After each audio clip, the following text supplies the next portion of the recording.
I heard that and I'm like, holy crap, what is going on? When did this happen? Is this even a bear market?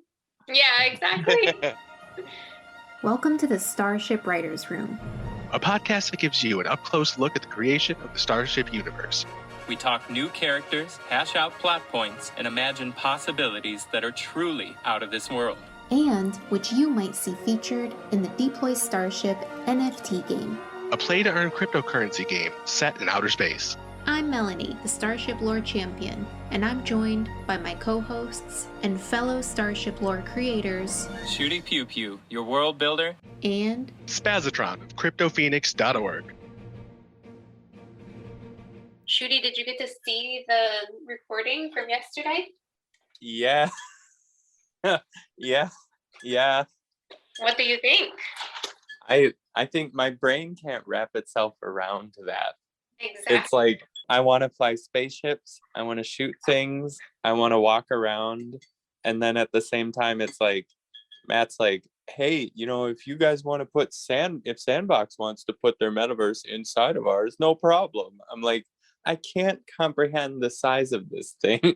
Yeah. I mean, it's broken up, it's separate, and like all the land that'll be on the planets, that doesn't even make up all the land we'll be able to walk around on. Mm-hmm. That's just what's being sold. Yeah.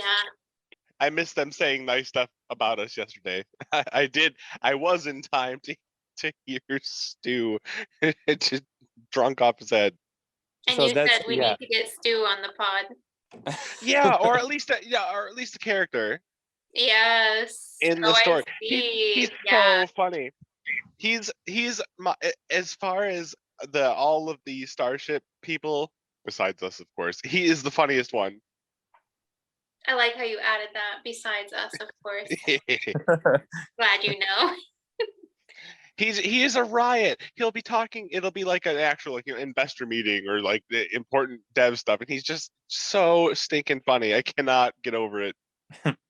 This morning my brain needs coffee a little extra because I spent probably 2.5 hours going through all the chat rooms to see like what people are saying. I consider it important because I want to know how people are reacting, what people want, what people are asking questions about, and then just so many memes to scroll through.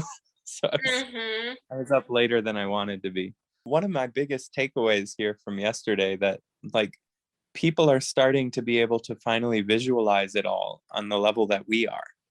Because since day one, like I've been imagining a physical space, and I know it's different. NFT game and Starship Universe are different entities in a way, but like just imagining interacting and walking around inside of these worlds, like as a writer, that's something we do naturally. Now people are being able to do that with us, really like imagine immersing themselves in a world within Starship NFT game and universe.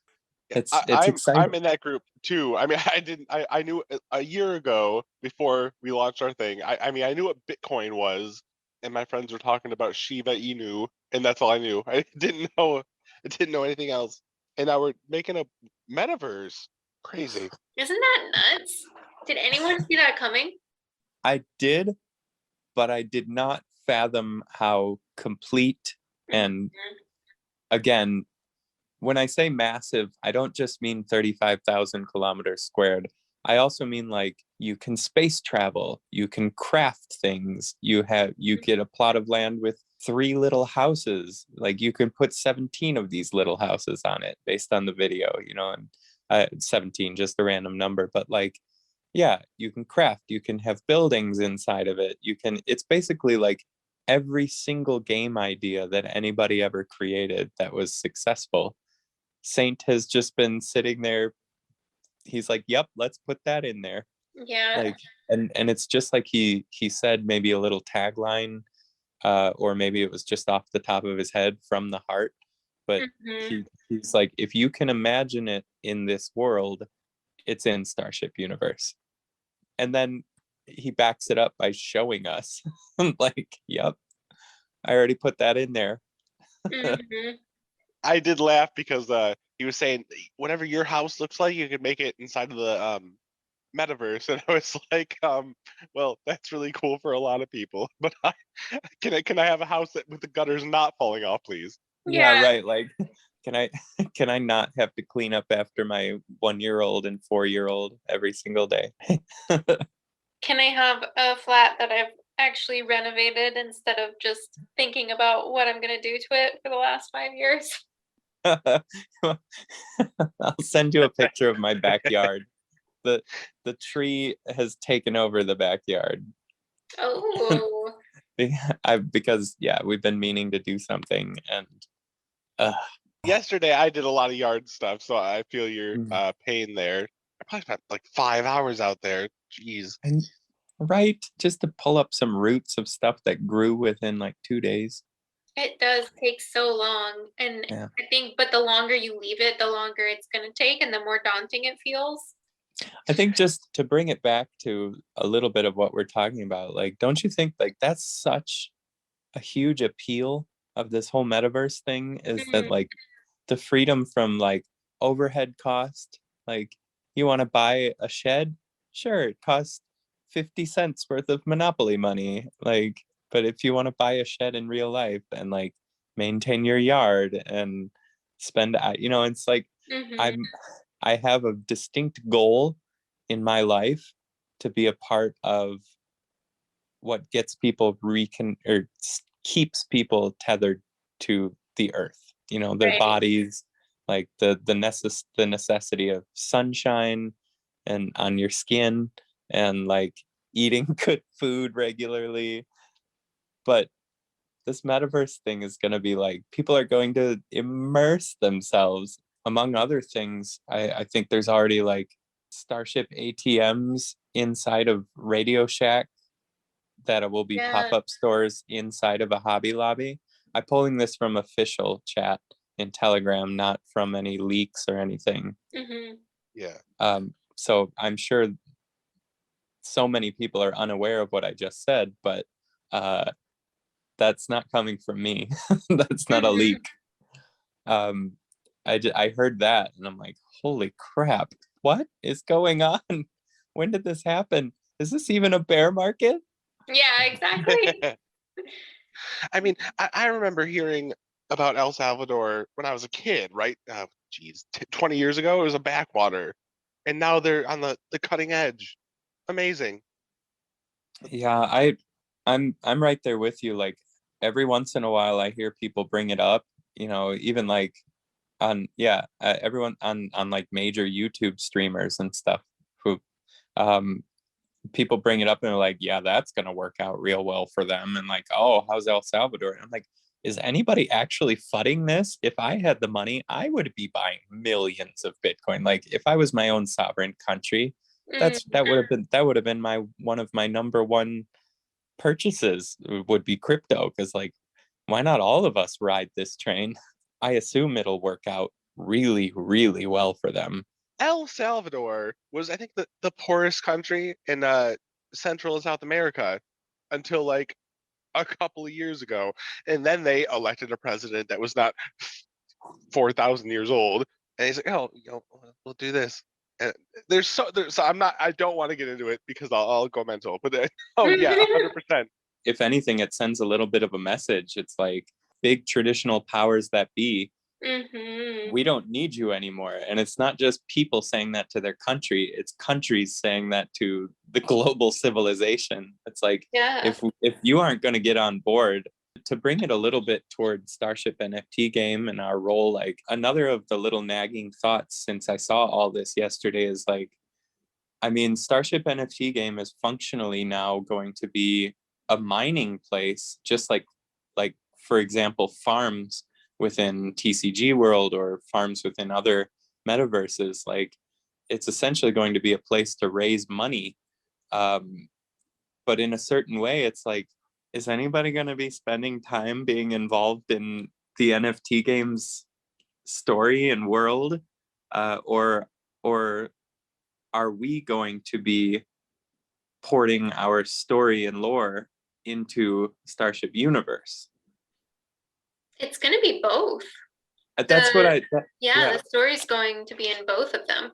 And I think the thing about the mining is like they want it to be entertaining. So you have another incentive. They want to enrich it so that it's like a mining game, but it's also this place that you want to go to for other reasons. Saint did mention that it's not going to be the same old, you just click mine, you get your rewards for free, and then you come back to the space station and do it again. He mentioned the conflict, and that's us, that's creatures, that's what they're there for, in a sense, not just to have an NFT that pumps up your hero so you can get more, but like also to be an obstacle, to be a resistance, and like a little bit of RNG battle. You fought the creature, you didn't get as much Kyanite this time. So there's that to kind of explore still. With the creature summoning, I believe in like following successful things. I mean, it's basically following Magic the Gathering and Pokemon, two massive properties. Pokemon is the of all the IPs in the world, Pokemon is the number one by a no small margin either. It overtakes Mickey Mouse, Star Wars, all that stuff. So so when people say like, oh, you're doing what's been done, it's like, well, not really, but we're following in the standing on the shoulders of giants, as it was. Right, like how can you not incorporate that? Like it's clearly an idea that people enjoy. Of course. And like I think I said it in the chat, but I'll say it here. Axie Infinity brought more Filipinos out of poverty than the Filipino government. So yeah. I mean, that's wonderful. A family that can have food on the table if they were maybe in a bad state before. But yeah, no, it's huge. With StarShip's rental system, like once it can grow and get more to scale, as more players come in, and it's going to be able to offer that as well, like within, and that's an NFT game thing. Like there's no rental system within Starship universe. Like, well, not yet. I mean, there probably already is, but all the things that have been done so far, it seems like Starship is already ahead of doing them better. Right.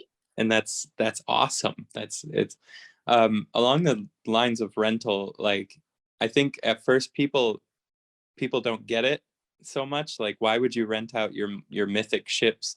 Like you invest so much money to get them, and they can harness so much Kyanite in game. Why would you rent them out? And I can say, from having a secondary fleet of 6 little uncommons plus my main fleet, plus 1 or 2 rentals, like flying out 14 ships every day since February, since December, like it gets a little tiring, and then it becomes like the things you own you. Like it's like going to work to log into my computer and find planets to mine and send them out. So like the lore the lore keeper, 1 of 3 here, I just want to rent them out and forget about it. So it really is a necessary role within Starship. Like you ask, like, why would people with mythic ships ever rent them out to the general public? Like, 1, because of the charity of it all. Like I want to think about that somebody is getting thousands of Kyanite where they wouldn't otherwise. And then also it's like the rich elite cultures that have so much money that they wipe their tears with $100 bills. It's like, I don't have time to fly these ships. I've got to write this game. I've got to write this lore. It's really like the rental system top to bottom. Like for the people who want to rent out, like, yeah, everybody might be excited about like Starship price goes up, we all get mythic fleets, but it's kind of like, be careful what you wish for, because mythics, like finding a place for them to even have a full belly, it's a task, man. And so I just want to rent them out and let somebody else, make that money. make Right. that percentage, that cut. I know that's a little bit of like technical and behind the scenes and doesn't have as much to do with lore, but it kind of does. All the mechanics within the StarShip NFT game should have some sort of, at least an allusion to them within the story Yeah, of the game. definitely. Yeah. Now, question about renting. So take somebody like me. I think 3 of my ships have all the NFTs, and then 3 of them just don't. There's no NFTs to them. Like, what do you have to do to rent them out? Yeah, so you personally, if you want to rent out your ships, you have to have 500,000 Kyanite staked. So 500,000, costs a couple $100 in USD at this time. But you have to do that, and then you need to have. It keeps changing. It was mythic, then it was now down to legendary. Now it's epic. So you have to have at least an epic ship, and whatever ships you want to rent, not all 6 or all 3 or whatever, but just specifically the ship that you want to rent has to be at least epic with all epic components. So to get your entire fleet up to epic quality, to get that first, that first slot of an epic ship, regardless of the other 2 ships or the other 4 ships, it's like $700 or $800 to get up to that epic price bracket.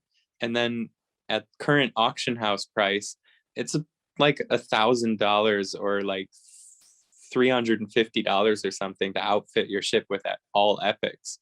So it's a bit of a buy-in to be able to rent out, but it's at this point, like I said, eventually being able to put those ships on autopilot and just put them on the rental market and like let the person take their 20% cut, and like it's going to be really nice to not have to deploy StarShips all day. Awesome. Thank you so much for listening to this episode of StarShip Writers Room. If you have an idea for the StarShip lore, we would love to hear it, and you might even get a shout out on the pod. Simply send to lore@deploystarship.com. That's LORE@deploystarship.com. We hope you have a stellar day. And we'll see you next week.